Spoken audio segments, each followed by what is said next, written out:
Ryerse.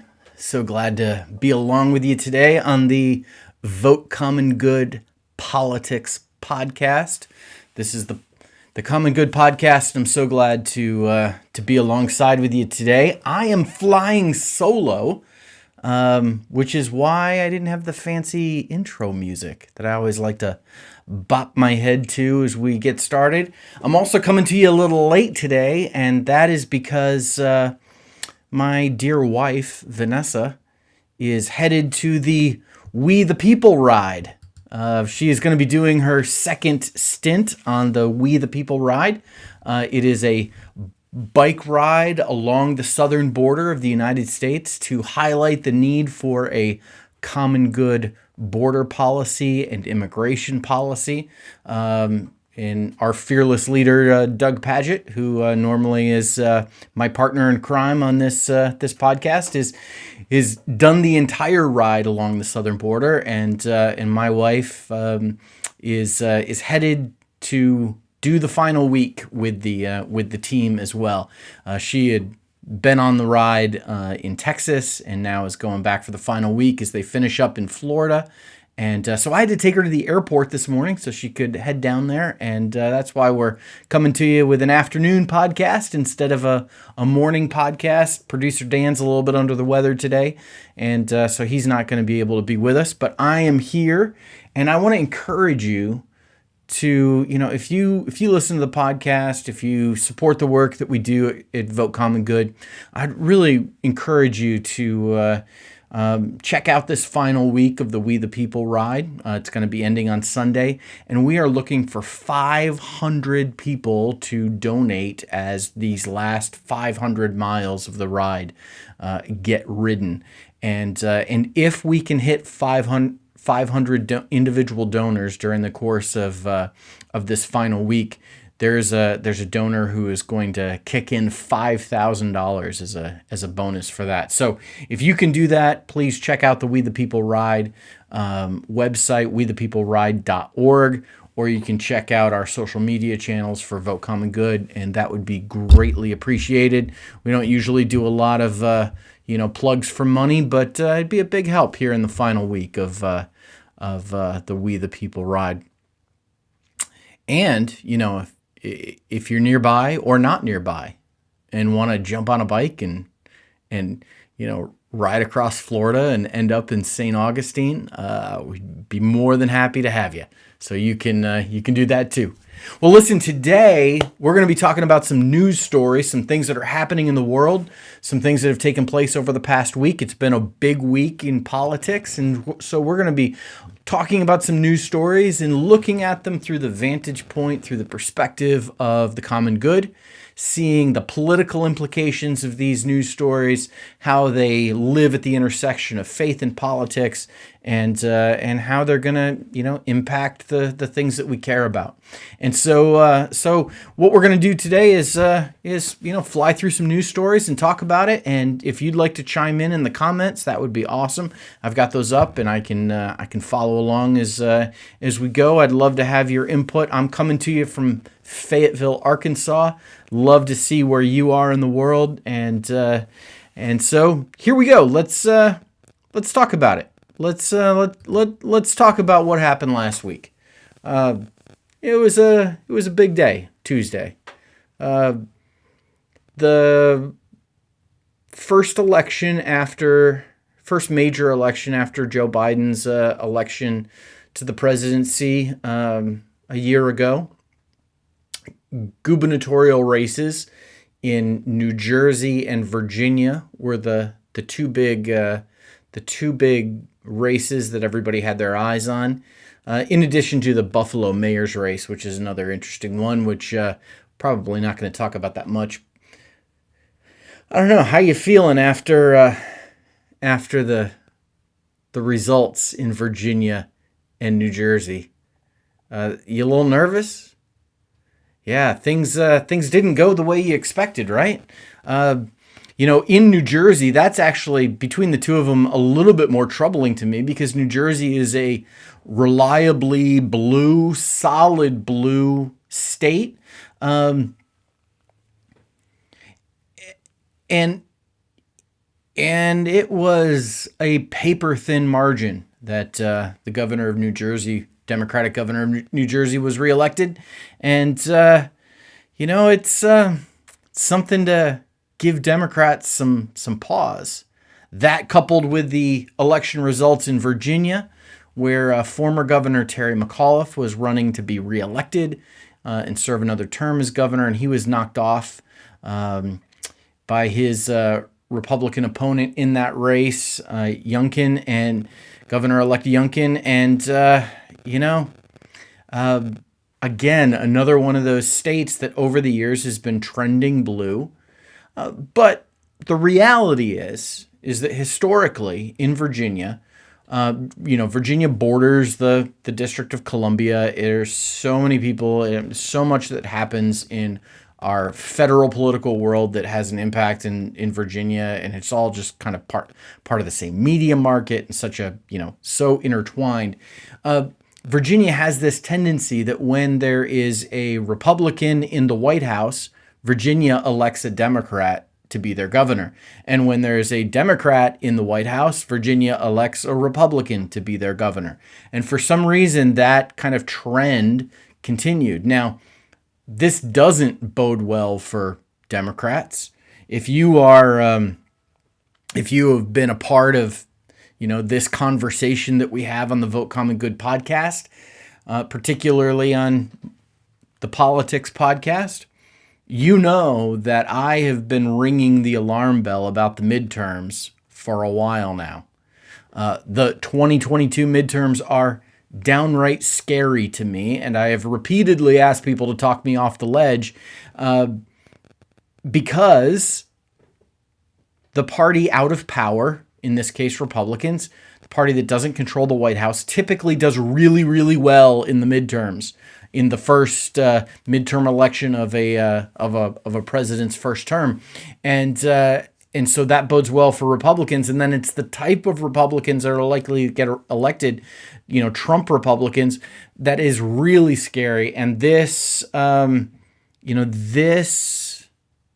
election on Tuesday in New Jersey and Virginia, if it is a bellwether of what is to come, if it's the canary in the coal mine, if it's the initial indication that for whatever reason people are turning away from Democrats, it really looks like it could be bad news a year from now. But a year is a long time to turn things around. And, as I made the case last week that, Joe Biden, very well could turn out to be like George H.W. Bush. George H.W. Bush in a year went from the highest approval ratings that a president had ever had at 89% to losing re-election. A lot can change in a year. And so Joe Biden can really turn his bad poll numbers around. He's got the time to do that. There is according to this latest polling, and it's coming from all different places, including CNN. The president is not doing real well in terms of approval ratings. CNN says this: a year out from the 2022 midterms, 58% of Americans say Joe Biden hasn't paid enough attention to the nation's most important problems, as a majority disapproves of the way he's handling his job as president. More than a third of Americans call the economy the most pressing problem facing the country. Among that group that sees it that way, 72% say Biden hasn't been attentive to the right issues. That dynamic is reversed among the smaller 20% who consider the coronavirus pandemic the nation's top problem. 79% in that subset said Biden has had the right priorities, while 21% do not. All told, 48% of adults approve of the way Biden is handling the job, while 52% disapprove. President's numbers don't look good right now. It's tied to the two big things. It's always going to be tied to the economy. It's the economy, stupid, as James Carville, once taught us. so tremendously important that that the economy be strong and growing, for the president to do well. People's approval ratings of the president, and it's such an interesting thing to me because, for me, in my mind, the U.S. economy is like a big tanker ship. It's like a big ship that you can't turn on a dime. Just like it takes a long time to turn a big ship.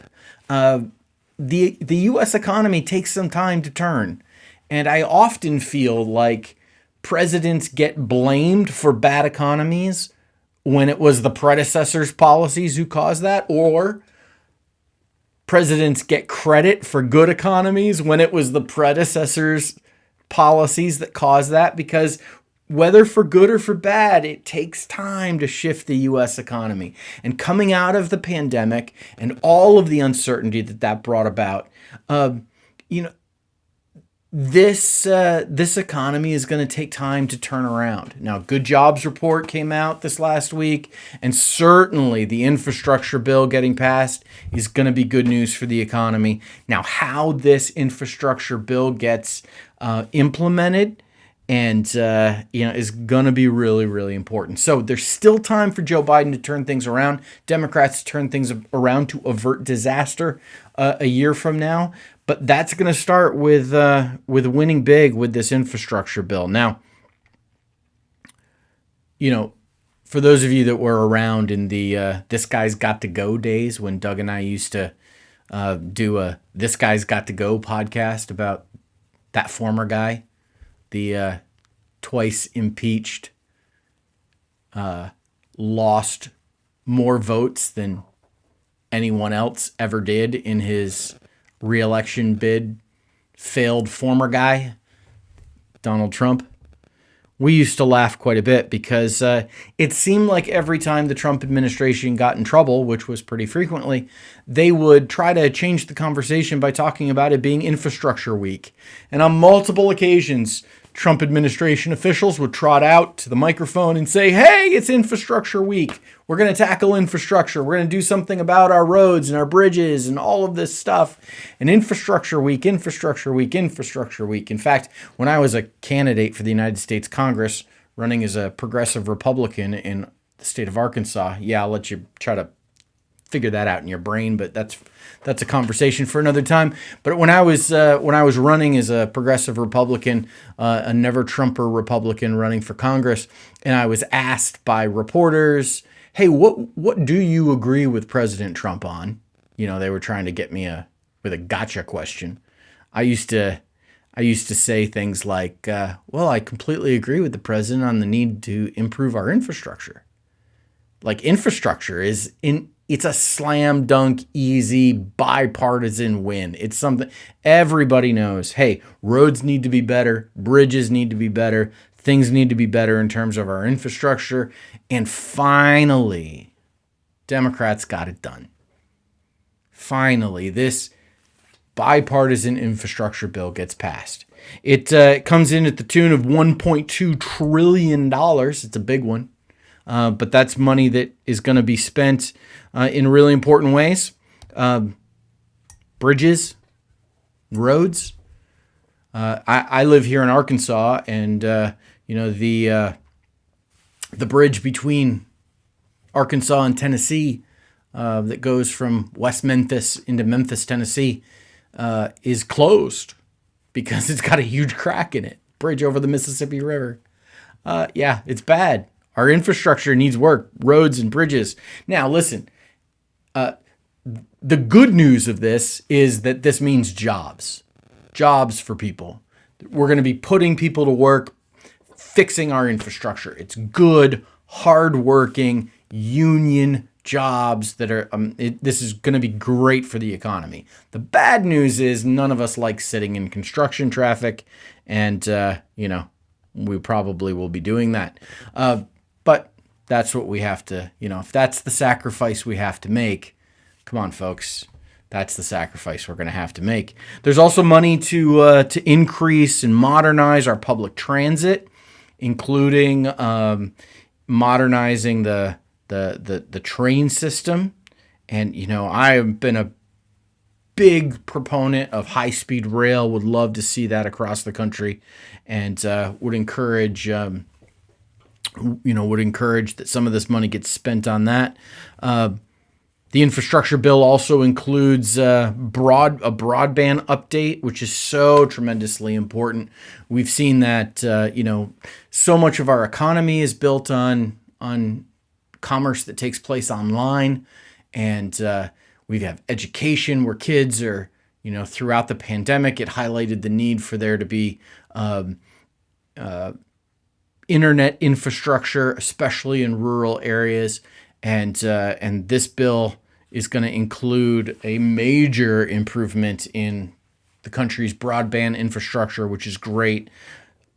Airports, waterways, electric vehicles, improving power and water systems, and beginning to have some impact with environmental remediation and fixing brown field sites and landmines and a number of really important things. So this is a big win for the president. It's a big win. There were 6 Democratic congresspeople who voted against this bill, not because they oppose the bill. They actually don't. They're big supporters of it. But they voted against it because they had been assured that 2 bills would come in conjunction with each other. One would be the infrastructure bill. The other would be the Build Back Better agenda. The Build Back Better bill that includes, expanding community college and expanding pre-K and a number of social programs that have been a part of the president's agenda. And there are a number of progressives in Congress who said, listen, we've got to pass these 2 things together. They go together. And if we pass the infrastructure bill, we're afraid that the rug's going to get pulled out on the Build Back Better spending plan, investment plan. And so we think that we need to, pass these things together. They were given those assurances, but then at the end of the day, I think the election in Virginia and New Jersey spooked Democrats, and they went back on that deal that was made with progressives, and went ahead and passed the infrastructure bill on its own. While I personally, completely agree with the squad who voted against this bill, I completely agree that these bills needed to go together, and that Nancy Pelosi should not go back on her promise to them that they would. I also see how desperately the president needed to have a big win, and so that's what took place. Now, hopefully, AOC and Rashida Tlaib and Ayanna Pressley and Ilhan Omar and Jamal Bowman, hopefully their concerns will be unfounded. And Cori Bush is the other one. Forgot Cori, who's actually a dear friend of mine, and can't believe I forgot Cori. The lady I used to say to Cori, I can't wait to call you Congresswoman. And the night of her election, I sent her a text and said, I get to finally call you Congresswoman. So these 6 members of Congress who voted against the infrastructure bill, I hope that their fears turn out to be unfounded, that the Build Back Better agenda will go forward as well. Frankly, the president needs that big win. It's being held hostage by Joe Manchin and Kristen Sinema in the Senate. So now that the infrastructure bill, these 2 things have been decoupled, Nancy Pelosi, wasn't honest with the progressive caucus and wasn't honest with the squad about what she was going to do. They decoupled these 2 bills. The infrastructure bill's been passed. Okay, let's take that as a win for the president. Now we got to get the Build Back Better agenda passed. And that means putting a lot of pressure on Joe Manchin and Kristen Sinema to make sure that happens. And if it doesn't happen, I think we're going to continue to see, bad news for the president in terms of poll numbers and prognostication for 2022. But even while some of my friends in Congress. I know AOC, I know Jamal Bowman, I know Cori Bush, I've met Rashida Tlaib. Even while my friends in Congress were voting against the infrastructure bill, there were 13 Republicans who voted for it because infrastructure is a good thing. This is quality spending. But that did not keep our, favorite Congresswoman from the state of Georgia, I say kind of sarcastically, Marjorie Taylor Greene, from tweeting about the communist infrastructure bill, the infrastructure bill that is going to improve our roads and bridges, is being communist.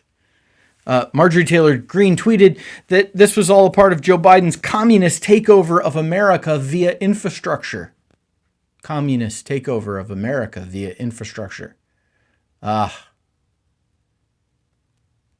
wonder what Dwight Eisenhower would say to think that investing in American infrastructure is being equated with communism. Marjorie Taylor Greene, not so bright on this one. But it shows this deep divide that exists in the Republican Party. I was just talking about the divide that exists in the Democratic Party between the progressives and the establishment. But on the Republican side, there is a deep divide as well. There are 13 Republicans who voted for this infrastructure bill, including guys like Adam Kinzinger and several congresspeople in Michigan, Don Bacon in Nebraska, which was a bit of a surprise to me. But they voted for it and have the ire of the Trump wing of the Republican Party coming their way. And I think this is probably, who knows? I hope this is going to backfire on the Marjorie Taylor Greenes and the Lauren Boeberts, the Matt Gaetzes, and all of these folks who are so short-sighted that, everything goes through the political lens.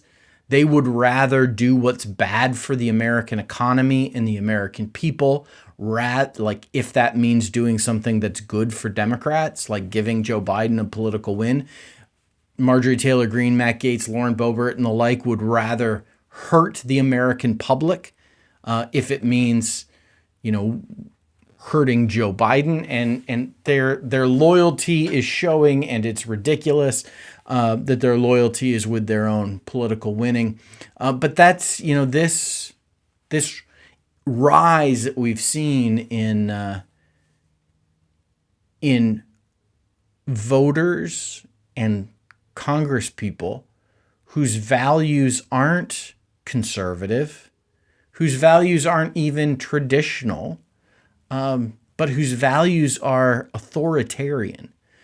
So at Vote Common Good, when we do training with candidates, we do trainings with them, and we help them kind of understand the political landscape, and particularly with through the idea of faith. And we identify that in the United States, we've got two political parties, but we've got a number of different political perspectives. One of them is voters with a postmodern value set. There are those who have a liberal modern value set. There are those who have a conservative modern value set. And there are those who have a kind of a strict traditionalist value set.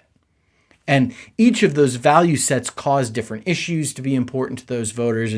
But what we've seen emerge in the electorate is a fifth group, and that is a group with a value set that is purely authoritarian.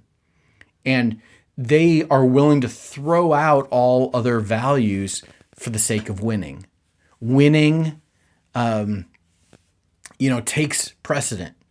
And they'll just do whatever it takes to win. And Marjorie Taylor Greene is a part of this group. And we're seeing that, that there's a willingness to do what's bad for the American people, if it means not doing anything that could possibly help Joe Biden. But we're going to see, how things turn out with Joe Biden's poll numbers as we begin to barrel towards the midterm elections. And as we move towards the midterm elections, one of the big things that's on everybody's mind that everybody's looking at is redistricting and how that is going to play out. It's so important, the lines being drawn and how the districts are going to be shaped. And, because of the census, this happens every 10 years, because the census has taken place, the lines are going to be redrawn for all of the House seats. And there's some states that are gaining seats, some states that are losing seats. There's different processes in different states for how this happens. But in the state of Ohio, the proposed map that has been released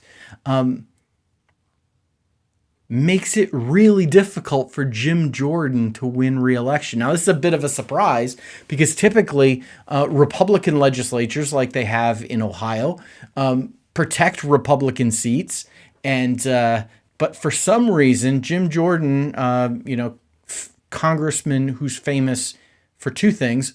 One, for not wearing a jacket during committee hearings, that guy.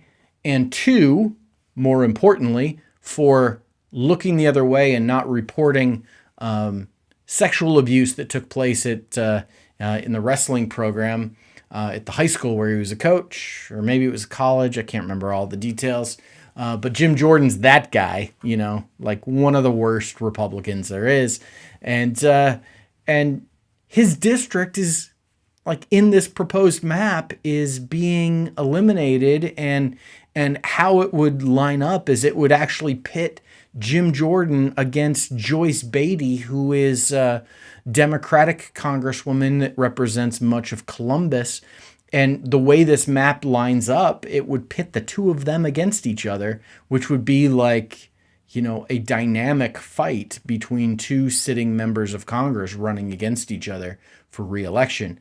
I just point this out because I find this really fascinating. Now, who knows if this map will stick? Redistricting maps can get rewritten and changed. Right now, here in the state of Arkansas, where I'm at, we have an open period of discussion where the public can weigh in on the maps that have been proposed, and hopefully that will make a difference in some of the ridiculousness that are a part of the Arkansas maps. But this was just something that was pretty interesting to me. It's just, I just find it funny that maybe we could get rid of Jim Jordan thanks to a Republican-led legislature in Ohio and a Republican governor in Ohio. That would be good for the country. So thanks, guys. We appreciate that. Well, listen, one more story. We had a lot of conversation this week about vaccines. Kids are now eligible to get vaccines. Younger children are eligible to get vaccines. And my 7-year-old daughter got her vaccine on Friday. And listen, I'll tell you this from kids that I know, kids that are part of my church, kids that, are children of friends of mine. The kids are excited about getting vaccinated. Like, they're excited about it. My daughter got her shot, didn't flinch, didn't cry, nothing. She was excited to get it because they know, like, this pandemic has shaped their lives in really unbelievable ways, and they don't want any more part of it. Like, if this means we can be over with this thing, give me the shot. And that's the attitude of my 7-year-old. And being encouraged along the way by, Big Bird. Have you seen this story? So CNN did a little special with Sanjay Gupta, their medical correspondent. And they had a couple of characters from Sesame Street on to talk about kids getting vaccinated. Big Bird was one of them. And then Big Bird tweeted about how he got vaccinated. She got vaccinated. Big Bird, a boy or a girl? Non-binary. I have no idea. I don't know where Big Bird fits on the gender spectrum. But Big Bird tweeted that they got vaccinated. Their wing was a little sore, but gives their body the boost that they need. And, kind of threw in, and I also learned that I've been vaccinated my whole life, in other ways. Yeah, because vaccines are good. Well, wouldn't you know, Fox News freaks out about this. Their Fox and Friends co-host calling this propaganda. Here's the quote. We talked a little bit here about let me get this out here. We talked a little bit here earlier about the mandates, about the authoritarianism we see creeping into our society and culture. What's most disturbing is what we're seeing done to our kids. And she goes on, they're also upset about what I see, and I talked about this on Primetime this week, a lot of propaganda about the vaccines being not directed to the parents, not information given to the parents so they can make the decisions, really giving it directly to kids in some really creepy ways, including Sesame Street. It went on to say that it looked like a big pharma commercial on Sesame Street. Oh, folks. We're at the ridiculous point of the vaccine debate where Big Bird and Aaron Rodgers, our quarterback of the Green Bay Packers, are the central figures in the vaccine debate. Big Bird got the vaccine. Aaron Rodgers lied about getting the vaccine. He didn't really, and now he's got COVID-19. And Fox News thinks it is propaganda. Thinks it's creepy that Big Bird might talk to kids about stuff. Isn't that what Sesame Street is and has always been? Oh, the ridiculousness continues. But it doesn't continue here. We are not into ridiculousness. We are into the common good. And so I want to encourage you to do some common good, to be a common do-gooder, as we say around these parts. Make a difference in somebody's life. Make a difference in our world. Don't lose heart, but keep doing the things that will bring about the good that we all want to see in the world. We can do that. You can do that. And so until next week when I'm back with you, hopefully producer Dan will be here. Maybe even our fearless leader, Doug Padgett, will be back after months away riding along the southern border, hopefully with stories to tell. He might be back next week or the week after. I know he's going on a bit of vacation to, rest his legs after riding so much on the bike, on the We the People ride. But sooner or later, he'll be back. We'll probably be moving back to Tuesdays, but until all of that happens, it's great chatting with you today, and we'll talk again soon. Bye-bye, everybody.